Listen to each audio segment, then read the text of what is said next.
পুলিশের আধিকারিকরা ঘরের ভেতরে আপনারা বললেন যে ঠিক আছে কুরবানি করা হোক, কিন্তু ওপেন প্লেসে না করার জন্য আমরা মেনে নিয়েছি। আমরা এমনকি মুসলমানদেরকে বলেছি কুরবানি করবেন আপনারা দূর দূরান্তে ব্যাগে ভরে আপনারা কোনো আত্মীয় স্বজনের বাড়িতে এবারে মাংস পাঠাবেন না, আপনাদের গ্রামের মধ্যেই সীমাবদ্ধ রাখুন। আর চামড়াটা বিক্রি করবেন না কোনো ফেরেকে, কোনো পাইকারকে। চামড়াটাও আপনারা নিজের জমিতে নিজের জায়গায় গর্ত খুঁড়ে আপনারা পুঁতে দেবেন।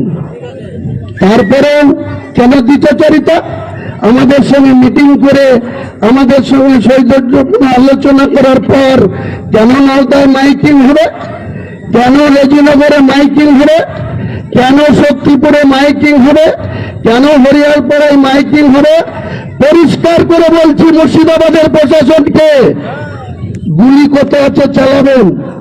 আমি পরিষ্কার বলছি, কালকে যদি বিনা কারণে কোন কুরবানি দাতাকে অযথা হয়রানি করা হয় বা তাদের যদি একটাকে গ্রেফতার করে আনা হয়, আমি আনুষ্ঠানিকভাবে এখানে ঘোষণা করে গেলাম, নওদা, হরিয়ারপাড়া, রেজিনগর, বেলডাঙ্গা, শক্তিপুর এই 5টা থানা শুক্রবারে 4টের সময় একযোগে থানা ঘিরব।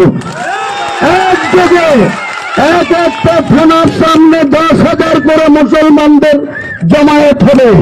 হুমায়ুন কবির বেলডাঙ্গা থেকে নেতৃত্ব দেবে, সাইফুল্লাহ নওদায় নেতৃত্ব দেবে, বিজয় শেখরা হরিয়ারপাড়ায় নেতৃত্ব দেবে, শক্তিপুরে আনিসুররা নেতৃত্ব দেবে, রেজিনগরে আমাদের অনেক অগণিত নেতৃত্ব আছে, তারা নেতৃত্ব দেবে। দেখে নেব এখানকার প্রশাসন শুভেন্দু অধিকারীর পা চেটে কতটা মুসলমানদের বিরুদ্ধে পদক্ষেপ করতে পারে। যে মমতা ব্যানার্জির পা চেটে যে সিভিক ভলেন্টিয়াররা বিভিন্ন জায়গায় জুলুম করত, টাকা তুলে বেড়াতো, উল্টো পাল্টা করত, সেই সিভিক ভলেন্টিয়ারদের আমার দুর্ভাগ্য 2013 সালে যখন আমি মন্ত্রী ছিলাম সেই সময় এই সিভিক ভলেন্টিয়ারদের নিয়োগ হয়েছিল। 5ই ডিসেম্বর 2012 1,10,000 সিভিক ভলেন্টিয়ারের নিয়োগে আমিও মন্ত্রী হিসেবে সই করেছিলাম। সেই সব সিভিক ভলেন্টিয়াররা আজকে পরিবর্তিত সরকারের শুভেন্দু অধিকারীর পুলিশের পা চেটে, যেভাবে মমতা ব্যানার্জির পা চেটে উল্টো পাল্টা গ্রামে গ্রামে করে বেড়াতো, এখন আবার শুভেন্দু অধিকারীর পা চেটে শুভেন্দু অধিকারী অতীতকে ভুলে গিয়েছে। এখন সেই সব পুলিশ, সেই সব দারোগা একইভাবে এখন বিজেপির নেতৃত্বে মুসলমানদেরকে তাদের উপরে জুলুম করতে চাইছে। সাবধান, আমি পরিষ্কার করে বলছি, আমরা কোন মতেই কোন অন্যায় কাজ করব না, কোন অন্যায় কাজ করব না। কেন সেদিন বেলডাঙ্গাতে মিটিং এ বড় হলো না? কেন বলো লিফলেট তখন আমাদের দেওয়া হলো না? আর লিফলেটে কোনো আধিকারিককে সই নাই কেন? যদি রাজ্য সরকার নতুন কোন জিও করে থাকে, নতুন কোন জিও করে যদি গোহত্যা বন্ধ করতে চায়, কুরবানি বন্ধ করতে চায়, তাহলে কেন হোম সেক্রেটারি বা চিফ সেক্রেটারি বা কোনো প্রিন্সিপাল সেক্রেটারি সিগনেচার করে নোটিশ নওদা থানা দেবে না? কেন বেলডাঙ্গা থানা দেবে না? কেন হরিয়ারপাড়া থানা দেবে না? কেন 1950 সালের লিফলেট কেন বিলি করবে? এটা কোন নিয়ম? আমরা আইন প্রণয়নকারী সদস্য, আমাদেরও জানার অধিকার আছে। আমরা মুসলমানদের ন্যায্য অধিকার রাখতে গিয়ে গুলি চললে চলবে, 10টা মূল্য মরবে, কিন্তু আমরা কোনো মতে কিছু ঘটব না। দেখি না কত ক্ষমতা আছে। হরিয়ারপাড়া থানা, নওদা থানা, বেলডাঙ্গা থানা, এখন তোমরা সিআরপিএফ পেয়েছ না? সিআরপিএফ এর বাহাদুরি দেখাচ্ছ। এই সিআরপিএফ জওয়ানদের কাজ কোথায়? বর্ডার এলাকায়। ভারতবর্ষের স্বরাষ্ট্রমন্ত্রী 1 মাসের জন্য এক্সটেনশন দিয়েছে। রাখো না। কোন জায়গায় যদি কেউ আইন ভাঙে, কোন থানায় যদি কেউ ক্রিমিনাল অ্যাক্টিভিটিস করে, কোন থানায় যদি কেউ খুন খারাপি করে, তাদের ক্ষেত্রে ব্যবহার করা হোক না। ঘরের ভিতরে ডেকে বলা হচ্ছে কুরবানি করুন। রাজ্যের মুখ্যমন্ত্রী আমাকে নিজে বলেছে যে ঠিক আছে, আপনি মুসলিমদের জন্য কুরবানি করতে চাইছেন, কোনো ওপেন প্লেসে করেন না, পার্সোনাল লেভেলে আপনারা রাগ ঠাক রেখে করুন। আপনি মুখ্যমন্ত্রী, আপনি এক কথা বলবেন, আর আপনার এখানকার পুলিশ বিরাট বড় বাহাদুর হয়ে গেছে, মুসলমানদের উপরে ছড়ি ঘুরাবে, আপনি ক্ষমতার অপব্যবহার করবেন। কোনো মতেই আমরা কালকে পরিষ্কার বলছি, আপনারা কেউ ওপেন প্লেসে রাস্তার ধারে কোনো মতেই কুরবানি করবেন না। যার যা পশু আছে আপনারা নিজেদের ফেরা পেটের জায়গায় করবেন, আর যারা কুরবানির চামড়াটা হাত পুড়ে মাটিতে পুঁতে দেবেন। আর কেউ মাংস 1 গ্রাম থেকে আর 1 গ্রামে দিতে যাবেন না। 4টার মধ্যে তারা কুরবানির সমস্ত প্রক্রিয়া সম্পন্ন করবেন। আর আপনাদেরকে আমি বলে যাচ্ছি, যদি কালকে কুরবানি করার জন্য নওদা থানা, হরিহরপাড়া থানা, বেলডাঙ্গা থানা, রেডিনগর থানা, শক্তিপুর থানা, এই বহরমপুর সাব ডিভিশনের 5টা থানা বহরমপুরকে আমি ছেড়ে রাখলাম, কারণ বহরমপুরে মাত্র 25% মুসলিম বসবাস করে। যে অঞ্চলগুলা করে তারা তাদের মতো করে দেখে নিক। আমি এই 5টা থানার ক্ষেত্রে পরিষ্কার করে বলছি, কাল যদি মুসলিমদের উপরে কোন রকম পুলিশের জুলুম আসে, একটা যদি কুরবানি করার জন্য কোন মুসলমানকে গ্রেপ্তার করে নিয়ে যায়, শুক্রবার 4টার সময় সেই থানার সাথে মোকাবেলা আমরা করব। দেখি কত বড় বাহাদুর হয়েছে শুভেন্দু অধিকারী, কত বড় মুখ্যমন্ত্রী হয়েছে যে 1 মাসের মধ্যে তিনি অঘোষিত মুসলিম বিরোধিতা করবেন। আর আমরা বিরোধিতা করলে আমাদেরকে তার ক্যাবিনেট সদস্য নিদান দিচ্ছে, আমাদেরকে ভারতবর্ষের বাইরে যেতে হবে। মোদিজি কেন গিয়ে সৌদি আরবে মাথা নত করে?